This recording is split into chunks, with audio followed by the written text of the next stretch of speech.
ಅನುಭವ 12 ಆಣೆ ಜೀವನ ಕಲಿಸುತ್ತಂತೆ. ವಿಮಾನ ಎಷ್ಟೇ ಮೇಲೆ ಹಾರಿದ್ರೂ ಕೂಡ ಭೂಮಿನೇ ಅದಕ್ಕೆ ಆರಂಭ ಅಂತ್ಯವಾಗಿರುತ್ತೆ. ನೆನಪಿರಲಿ, ನಂಬಿಕೆ ಎನ್ನುವುದು ಪ್ರಾಣ ಇದ್ದ ಹಾಗೆ. ಒಮ್ಮೆ ಹೋದರೆ ಮತ್ತೆ ಮರಳಿ ಬರುವುದಿಲ್ಲ. ಎಲ್ಲರೂ ಇಷ್ಟೇ, ಸತ್ತಾಗ ಗೌರವಿಸ್ತಾರೆ, ಬದುಕಿದ್ದಾಗ ಕಡೆಗಣಿಸ್ತಾರೆ. ಸತ್ತಾಗ ಅಳುತ್ತಾರೆ, ಬದುಕಿದ್ದಾಗ ಅಳಿಸ್ತಾರೆ. ದೀಪ ಹಚ್ಚುವ ಯೋಗ್ಯತೆ ಇಲ್ಲದಿದ್ದರೆ ಬೆಳಗುವ ದೀಪವನ್ನು ಆರಿಸಬೇಡ. ಮನೆ ಕಟ್ಟುವ ಯೋಗ್ಯತೆ ಇಲ್ಲದಿದ್ದರೆ ಮತ್ತೊಬ್ಬರ ಮನೆಯನ್ನು ಮುರಿಬೇಡ. ಅನ್ನ ನೀಡುವ ಯೋಗ್ಯತೆ ಇಲ್ಲದಿದ್ದರೆ ಮತ್ತೊಬ್ಬರ ಅನ್ನಕ್ಕೆ ಮಣ್ಣು ಹಾಕಬೇಡ. ಸಹನೆ ಇಲ್ಲದ ಹೆಂಡತಿ, ಸಂಪಾದನೆ ಇಲ್ಲದ ಗಂಡ, ಮಾತು ಕೇಳದ ಮಕ್ಕಳು ಇವು ಸಂಸಾರದ ಶತ್ರುಗಳು. ಜೀವನದಲ್ಲಿ ನೀನು ಎಷ್ಟೇ ಒಳ್ಳೆಯ ಕೆಲಸ ಮಾಡು, ಜನ ಹೊಗಳೋದು ಮಾತ್ರ ಸ್ಮಶಾನದಲ್ಲಿ. ಕೋಪದಲ್ಲಿ ಎಂದಿಗೂ ಕೆಟ್ಟ ನುಡಿಗಳನ್ನು ಆಡಬೇಡಿ. ನಿಮ್ಮ ಕೋಪ ಕರಗಿ ಬಿಡಬಹುದು, ಆದ್ರೆ ಆಡಿದ ಕೆಟ್ಟ ನುಡಿಗಳು ಹಾಗೇ ಉಳಿದು ಬಿಡ್ತದೆ. ಮನೆ ಎಷ್ಟು ದೊಡ್ಡದಿದೆ ಅನ್ನೋದಕ್ಕಿಂತ ಮನೆಯಲ್ಲಿ ಎಷ್ಟು ಸಂತೋಷವಾಗಿದ್ದೇವೆ ಎನ್ನುವುದು ಮುಖ್ಯ. ಶ್ರೀಮಂತನ ಕಾರನ್ನು ಒಬ್ಬ ಬಡವ ಬಾಲಕ ನೋಡ್ತಾ ನಿಂತಿದ್ದ. ಶ್ರೀಮಂತನಿಗೆ ಆ ಬಡವ ಬಾಲಕನನ್ನ ನೋಡಿ ಕರುಣೆಯಿಂದ ಕಾರಿನಲ್ಲಿ ಕೂರಿಸಿಕೊಂಡ. ಬಾಲಕ ಹೇಳ್ತಾನೆ, ನಿಮ್ಮ ಕಾರು ತುಂಬಾ ಚೆನ್ನಾಗಿದೆ. ಶ್ರೀಮಂತ ಹೇಳ್ತಾನೆ, ಗೊತ್ತು, ಇದನ್ನು ನನ್ನ ಅಣ್ಣ ಗಿಫ್ಟ್ ಕೊಟ್ಟಿದ್ದಾನೆ. ನಿಮ್ಮ ಅಣ್ಣ ತುಂಬಾ ಒಳ್ಳೆಯವರು, ನಂಗೆ ಗೊತ್ತು ನೀನೇನು ಯೋಚಿಸ್ತಿದ್ದೀಯ ಅಂತ. ನಿಂಗೂ ಈ ತರದ ಕಾರ್ ಬೇಕು ಅಂತ ಅನ್ನೋ ಆಸೆ ಅಲ್ವಾ? ಬಾಲಕ ಹೇಳ್ತಾನೆ, ಇಲ್ಲ, ನಂಗೂ ನಿಮ್ಮ ಅಣ್ಣನ ತರ ಆಗೋ ಆಸೆ. ಯಾಕಂದ್ರೆ ನಂಗೂ ತಮ್ಮ ಹಾಗೂ ತಂಗಿ ಇದ್ದಾರೆ. ಯೋಚನೆ ಯಾವಾಗಲೂ ಎತ್ತರವಾಗಿರ್ಬೇಕು, ಆಸೆ ಇರಬಾರ್ದು. ಯಾರೊಬ್ಬರ ನಂಬಿಕೆಯನ್ನು ಮುರಿಯುವ ಮೊದಲು ನೆನಪಿಡಿ, ಒಂದು ದಿನ ನೀವು ಅದೇ ಪರಿಸ್ಥಿತಿಯನ್ನು ಎದುರಿಸಬೇಕಾಗ್ತದೆ. ನೀವು ಅರ್ಥ ಮಾಡಿಕೊಳ್ಳುವ ಸಂಬಂಧಕ್ಕಿಂತ ನಿಮ್ಮನ್ನು ಅರ್ಥ ಮಾಡಿಕೊಳ್ಳುವ ಸಂಬಂಧವನ್ನು ಪ್ರೀತಿಸಿ, ಮತ್ತು ಆ ಸಂಬಂಧ ನಿಮ್ಮನ್ನ ಎಂದಿಗೂ ನೋಯಿಸುವುದಿಲ್ಲ. ಯಾರು ಪರರ ಆನಂದವನ್ನು ನೋಡಿ ಖುಷಿ ಪಡ್ತಾರೋ ಅವರೇ ನಿಜವಾದ ಹೃದಯ ಶ್ರೀಮಂತರು. ಹಿಂದೆ ನಿಂತು ಆಡಿಕೊಳ್ಳುವವರಿಗೆ ಭಯ ಜಾಸ್ತಿ, ಮುಂದೆ ನಿಂತು ಮಾತಾಡುವವರಿಗೆ ಭರವಸೆ ಜಾಸ್ತಿ. ಮನದಲ್ಲಿ ಆಸೆಗಳು ಕಡಿಮೆ ಆದಷ್ಟು ನೆಮ್ಮದಿ ತಾನಾಗಿಯೇ ನಮ್ಮನ್ನ ಹುಡುಕಿಕೊಂಡು ಬರ್ತದೆ. ಎಲ್ಲರ ಮಾತನ್ನು ಕೇಳಿಸಿಕೊಳ್ಳಿ, ಆದರೆ ಉತ್ತಮವಾದುದನ್ನು ಮಾತ್ರ ಆರಿಸಿಕೊಳ್ಳಿ. ಹೆಗಲ ಮೇಲೆ ಹೊತ್ತ ಜವಾಬ್ದಾರಿ ಮೆದುಳನ್ನು ಹೊಕ್ಕಾಗ ಅಲ್ರಾಮ್ ಅವಶ್ಯಕತೆ ಇರೋದಿಲ್ಲ. ಜವಾಬ್ದಾರಿಯೇ ನಮ್ಮನ್ನ ಎಚ್ಚರಿಸ್ತದೆ. ಒಂಟಿ ಆದಷ್ಟು ಗಟ್ಟಿ ಆಗ್ತೇವೆ, ಮೌನವಿದ್ದಷ್ಟು ಯೋಚನೆ ಮಾಡ್ತೇವೆ. ನಮ್ಮವರು ಯಾರು ನಮ್ಮ ಜೊತೆ ಇಲ್ಲದಿದ್ದಾಗ ನಿಜವಾದ ಬದುಕಲು ಪ್ರಾರಂಭಿಸ್ತೇವೆ. ಕೆಲವು ವಿಷಯಗಳನ್ನು ಹೇಳದೆ ಅರ್ಥ ಮಾಡ್ಕೊಳ್ಬೇಕು. ಯಾಕಂದ್ರೆ ಇಲ್ಲಿ ಎಲ್ಲ ವಿಷಯಗಳನ್ನು ಎಲ್ಲರಿಗೂ ಎಲ್ಲ ಸಂದರ್ಭದಲ್ಲಿಯೂ ಹೇಳಲಾಗುವುದಿಲ್ಲ. ನಿಸ್ವಾರ್ಥದಿಂದ ಇನ್ನೊಬ್ಬರಿಗಾಗಿ ನೀವು ಪ್ರಾರ್ಥನೆ ಮಾಡಿದ್ದೇ ಆದರೆ ನಿಮಗಾಗಿ ನೀವು ಪ್ರಾರ್ಥಿಸದಿದ್ರೂ ಕೂಡ ಭಗವಂತ ನೀವು ಕೇಳುವುದಕ್ಕಿಂತ ಮೊದಲೇ ನೀಡಿರ್ತಾನೆ. ಎಲ್ಲ ನನ್ನವರೇ ಎಂದುಕೊಂಡು ಹೋದೆ, ಆದರೆ ಕಾಲವೇ ತಿಳಿಸಿತು, ನೀನು ಹುಡುಕಿಕೊಂಡು ಹೋದವರು ಯಾರು ನಿನ್ನವರಲ್ಲ. ನಿನ್ನನ್ನು ಯಾರು ಹುಡ್ಕೊಂಡು ಬರ್ತಾರೋ ಅವರು ಮಾತ್ರ ನಿನ್ನವರು ಎಂದು. ಎಷ್ಟೇ ಬೆಲೆ ಬಾಳುವ ದೊಡ್ಡ ಬಂಗಲೆಯಲ್ಲಿದ್ದರು, ಎಷ್ಟೇ ಬೆಲೆ ಬಾಳುವ ದೊಡ್ಡ ಕಾರಿನಲ್ಲಿ ಓಡಾಡಿದ್ರು, ಎಷ್ಟೇ ಬೆಲೆ ಬಾಳುವ ಮೆತ್ತಗಿನ ಹಾಸಿಗೆ ಮೇಲೆ ಮಲಗಿದ್ರು, ಇದುವೇ ಕೊನೆಗಾಲದ ಹಾಸಿಗೆ. ಎಲ್ಲ ಸಂಬಂಧಗಳನ್ನು ಒಂದು ಮಾಡುವ ಹಾಗೂ ಒಂದಿರುವ ಸಂಬಂಧಗಳನ್ನು ಹಾಳು ಮಾಡುವ ಪ್ರಪಂಚದ ಏಕೈಕ ವಸ್ತು ಅಂದ್ರೆ ಅದು ದುಡ್ಡು. ಯಾರನ್ನು ಬೇಕಾದರೂ ನಂಬೋಣ, ಆದ್ರೆ ಒಳಗೊಂದು ಹೊರಗೊಂದು ಅನ್ನೋ ಹಾಗೆ ಇರೋದನ್ನ ಯಾವತ್ತೂ ನಂಬಾರ್ದು. ಬಾಳಿಗೊಂದು ಮನೆ, ನಾಳೆಗೊಂದು ದಿನ, ಗುರಿ ಇಲ್ಲದ ಜೀವನ, ಗರಿ ಇಲ್ಲದ ನವಿಲು. ದುಡ್ಡಿರ್ಬೇಕು ಇಲ್ಲ ದುಡಿತಾ ಇರಬೇಕು, ಇಲ್ಲವಾದ್ರೆ ನಮ್ಮವರೆಂಬ ಲಿಸ್ಟ್ನಲ್ಲಿ ನಾವಿರೋದೇ ಇಲ್ಲ. ಕಲ್ಪನೆಯ ಸುಖದ ಹಿಂದೆ ಬಿದ್ದು ನಿರಾಸೆಯಾಗುವುದಕ್ಕಿಂತ ವಾಸ್ತವದ ಬದುಕಿನ ಜೊತೆಗೆ ಸಾಗುವುದೇ ಒಳ್ಳೆಯದು. ಎಷ್ಟು ಹಣ ಕೂಡಿಟ್ಟರೆ ಕೊನೆಗೆ ಹೋಗುವ ಸಮಯದಲ್ಲಿ ನಮ್ಮ ಬಟ್ಟೆಗೆ ಜೇಬು ಇರೋದಿಲ್ಲ, ಸ್ಮಶಾನದಲ್ಲಿ ತಿಜೋರಿ ಇರೋದಿಲ್ಲ, ದೇವದೂತರು ಲಂಚ ಮುಟ್ಟೋದಿಲ್ಲ. ಜಗತ್ತಿನಲ್ಲಿ ಬೆಲೆ ಕಟ್ಟಲಾಗದ ಸಂಪತ್ತು ಎರಡೇ ಎರಡು, ಒಂದು ಮನಃಶಾಂತಿ, ಎರಡನೇದು ಸಂತೃಪ್ತಿ. ಈ ಎರಡನ್ನು ಸಂಪಾದಿಸಿಕೊಂಡವರು ಪ್ರತಿ ಕ್ಷಣ ಜೀವನದ ಆನಂದವನ್ನು ಅನುಭವಿಸ್ತಾರೆ. ನಂಬಿಕೆ ಮನಸ್ಸಿಂದ ಹುಟ್ಟಬೇಕೇ ಹೊರತು ಮೂರನೇ ವ್ಯಕ್ತಿಯಿಂದ ಅಲ್ಲ. ಹೇಗೆ ಮನಸ್ಥಿತಿಗೆ ತಕ್ಕಂತೆ ಸ್ಟೇಟಸ್ ಆಗ್ತೀರಿ, ಹಾಗೆ ಪರಿಸ್ಥಿತಿಗೆ ತಕ್ಕಂತೆ ಬದುಕೋದು ಕಲಿಯಿರಿ. ಸಂಬಂಧದಲ್ಲಿ ಕೆಲವೊಮ್ಮೆ ತಪ್ಪುಗಳನ್ನು ಕಂಡು ಕಾಣದಂತಿರಬೇಕು.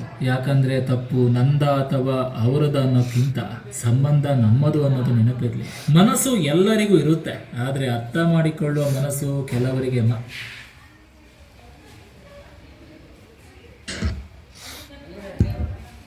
ಈ ರೀತಿ ಪ್ರತಿಯೊಂದು ಕೂಡ ನಮ್ಮ ಜೀವನದಲ್ಲಿ ಬಂದೊದಗುವಂತಹ ಸಂದರ್ಭಗಳು. ಆ ಸಂದರ್ಭಕ್ಕೆ ತಕ್ಕಂತೆ ನಮ್ಮ ಮನಸ್ಥಿತಿಯನ್ನು ಪರಿವರ್ತನೆ ಮಾಡಿಕೊಂಡಾಗ ಮಾತ್ರ ನಾವು ನಮ್ಮ ಜೀವನದಲ್ಲಿ ಬದಲಾಗ್ತೀವಿ.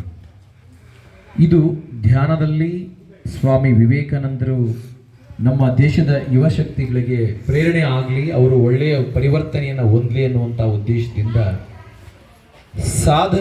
ಸಾಧಕನ ಸ್ವತ್ತೇ ಹೊರತು ಸೋಮಾರಿಯ ಸ್ವತ್ತಲ್ಲ. ಮಕ್ಕಳಿಗೆ ಅಂದರೆ ಯುವಕರಿಗೆ ಸಾಧಿಸಬೇಕೆಂಬ ಹಂಬಲ, ಸಾಧಿಸಬೇಕೆಂಬ ಛಲ ಇದ್ದರೆ ಏನನ್ನಾದರೂ ಕೂಡ ಅವರು ಸಾಧಿಸಬಹುದು ಅನ್ನೋದನ್ನು ಸಂಪೂರ್ಣವಾಗಿ ನಿಮ್ಮ ಮನ ಮುಟ್ಟುವಂತೆ ಅವರು ಸಂದೇಶವನ್ನು ಕೊಟ್ಟಿದ್ದಾರೆ. ಇನ್ನೊಂದಿದೆ, ಜೀವನದಲ್ಲಿ ನಾವುಗಳು ವಿದ್ಯಾರ್ಥಿಗಳು, student life is golden life. ಅದನ್ನು ಮುಂದಿನ ವಾರ ಮತ್ತೆ ನಿಮಗೆ ಕೇಳಿಸ್ತೀನಿ. ಹೀಗೆ ಬದುಕಿದ್ದಾಗ ನಮ್ಮ ಬಗ್ಗೆ ಯಾರೂ ಹೆಚ್ಚು ಚಿಂತಿಸೋದಿಲ್ಲ. ಸತ್ತ ಮೇಲೆ ಅವರು ದುಃಖಿತರಾದಾಗ ನಂತರದಲ್ಲಿ ಅವರ ಫೋಟೋಕ್ಕೆ ಅವರ ಶವಕ್ಕೆ ಹೆಚ್ಚು ಖರ್ಚು ಮಾಡ್ತಾರೆ. ಅವ್ರನ್ನ ಎಲ್ಲಿ ಸ್ಮಶಾನದಲ್ಲಿ ಹೋಗ್ತಿರ್ತಾರಲ್ಲ ಅಲ್ಲಿ ಹೆಚ್ಚು ಅದರ ಮೇಲೆ ಗುಡಿ ಕಟ್ಟಿಸ್ತಾರೆ, ಅದರ ಮೇಲೆ ಒಂದು ಕಟ್ಟೆ ಕಟ್ಟಿಸಿ ಅವ್ರ ನೆನಪಿನಿಟ್ಟುಕೊಳ್ತಾರೆ. ಯಾವತ್ತೂ ಕೂಡ ನಮ್ಮ ತಂದೆ ತಾಯಿಗಳನ್ನು ನಾವು ಜೀವಂತವಾಗಿದ್ದಾಗ ಕಾಣಬೇಕು, ಒಳ್ಳೆಯ ರೀತಿಯಿಂದ ಅವ್ರಿಗೆ ಸಹಾಯಾರ್ಥವಾಗಿ ನಾವು ಸಹಾಯ ಮಾಡಬೇಕು, ಅವ್ರು ಹೇಳಿದಂತೆ ಕೇಳಬೇಕು. ಅಂದಾಗ ಮಾತ್ರ ನಮ್ಮ ಜೀವನ ಸಾರ್ಥಕತೆ ಆಗ್ತದೆ. ದೀರ್ಘವಾಗಿ ಉಸಿರು ತೆಗೆದುಕೊಳ್ಳಿ. ಹಾಗೆ ನೇರವಾಗಿ ನಮಸ್ಕಾರ ಮುದ್ರೆಗೆ ಬನ್ನಿ. ಮನಸ್ಸಾಗಿ ಪ್ರಶಾಂತವಾಗಿರಲಿ.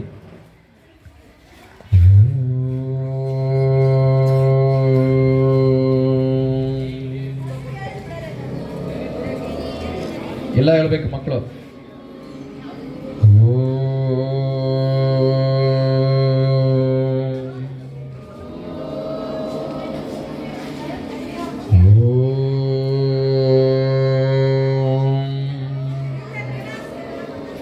सहना भवतु सहनो भुनक्तु सह वीर्यं करवावहै तेजस्विनावधीतमस्तु मा विद्विषावहै। ओम शांति शांति शांति।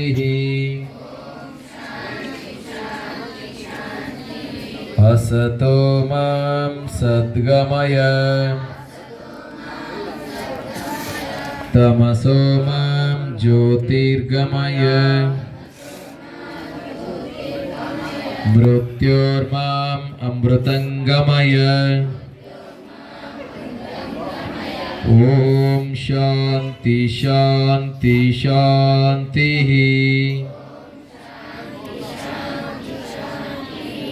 योगेन चित्तस्य पदेन वाच मलं शरीरस्य च वैद्यकेन योपाकरोतं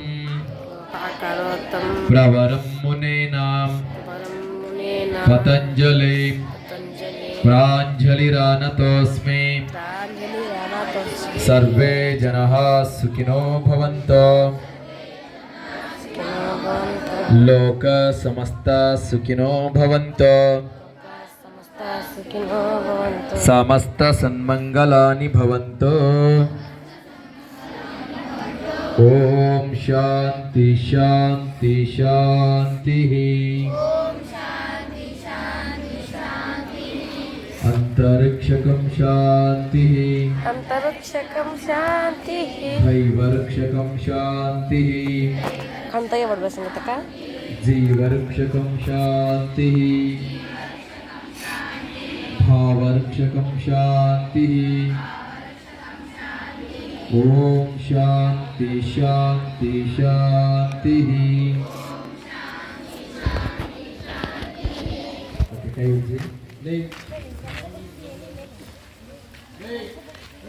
ಅದಲ್ಲ ಲಗೆ ಮಾಡವೇ ಓಕೆ.